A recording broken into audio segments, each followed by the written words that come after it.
ಕರ್ನಾಟಕದ ಪಾಲಿನ ತೆರಿಗೆ ವಿಶೇಷ ಅನುದಾನ ಹಂಚಿಕೆಯಲ್ಲಿ ಅನ್ಯಾಯ ಮಾಡುತ್ತಿರುವುದನ್ನು ಖಂಡಿಸಿ ಹಾಗೂ ಎಲ್ಲಾ ಬೆಳೆಗಳಿಗೆ ಕನಿಷ್ಠ ಬೆಂಬಲ ಬೆಲೆ ನಿಗದಿಪಡಿಸಲು ಆಗ್ರಹಿಸಿ ರಾಜ್ಯ ವಿಧಾನಸಭೆಯಲ್ಲಿ ಕೇಂದ್ರ ಸರ್ಕಾರದ ವಿರುದ್ಧವೇ ನಿರ್ಣಯ ಅಂಗೀಕರಿಸಲಾಗಿದೆ.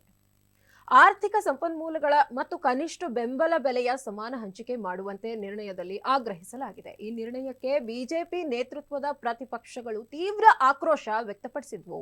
ಇದೀಗ ಡಿಸಿಎಂ ಡಿಕೆಶಿ ಮಾತನಾಡಿ, ನಮ್ಮ ನೋವನ್ನ ನಾವು ಹೇಳ್ಕೊಂಡಿದ್ದೇವೆ, ಬಿಜೆಪಿಯ ಕೇಂದ್ರ ಸರ್ಕಾರದ ಅನ್ಯಾಯದ ಬಗ್ಗೆ ಹೇಳಿದ್ದೇವೆ, ನಾವೆಲ್ಲ ಸೇರಿ ಒಟ್ಟಿಗೆ ಹೋರಾಟ ಮಾಡಬೇಕು ಎಂದು ಬೊಮ್ಮಾಯಿ ಸಿಎಂ ಆಗಿದ್ದಾಗ ಸದನದಲ್ಲೇ ಹೇಳಿದ್ದಾರೆ. ನಮ್ಮ ಬತ್ತಳಿಕೆಯಲ್ಲಿ ಅಸ್ತ್ರಗಳು ಇವೆ, ಅದು ಅವರಿಗೂ ಗೊತ್ತಿದೆ, ಅವರ ಬತ್ತಳಿಕೆಯಲ್ಲಿ ಏನಿದೆ ಎಂಬುದು ನಮಗೂ ಗೊತ್ತಿದೆ ಎಂದು ಟಾಂಗ್ ಕೊಟ್ಟಿದ್ದಾರೆ. ಅವರೆಲ್ಲಿ ನಿರ್ಣಯ ಮಂಡಿಸಿದ್ರು, ಹೌಸ್ ಆರ್ಡರ್ ಇಲ್ಲ. ನಾವು ನಿರ್ಣಯವನ್ನ ಕಾನೂನು ಚೌಕಟ್ಟಲ್ಲಿ ನಾವು ಮಂಡಿಸಿದ್ದೀವಿ. ನಮ್ಮ ನೋವನ್ನು ಹೇಳ್ಕೊಂಡಿದ್ದೀವಿ. ನಮ್ಮ ರಾಜ್ಯಕ್ಕೆ ಬಿಜೆಪಿ ಕೇಂದ್ರ ಸರ್ಕಾರದಿಂದ ಆಗ್ತಾ ಇರೋ ಅನ್ಯಾಯದ ಬಗ್ಗೆ ನಾವು ಹೇಳಿದ್ದೀವಿ. ಅದಕ್ಕೆ ಅವರು ಧ್ವನಿ ಕೂಡಿಸ್ಬೇಕು.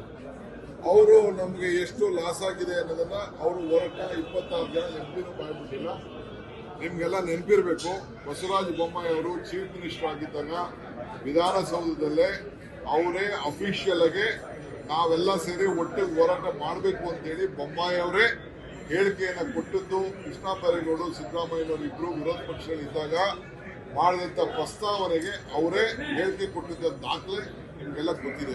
ಅಸೆಂಬ್ಲಿಲಿ ಬೇಕಾದ್ರೆ ವಿತ್ ಡೇಟ್ ಎಲ್ಲ ಟೈಮ್ ಎಲ್ಲ ಬೆಳಗ್ಗೆಲ್ಲ ಸೇರಿ ನಿಮಗೆ ಟ್ವೀಟ್ ಮಾಡ್ತೀವಿ.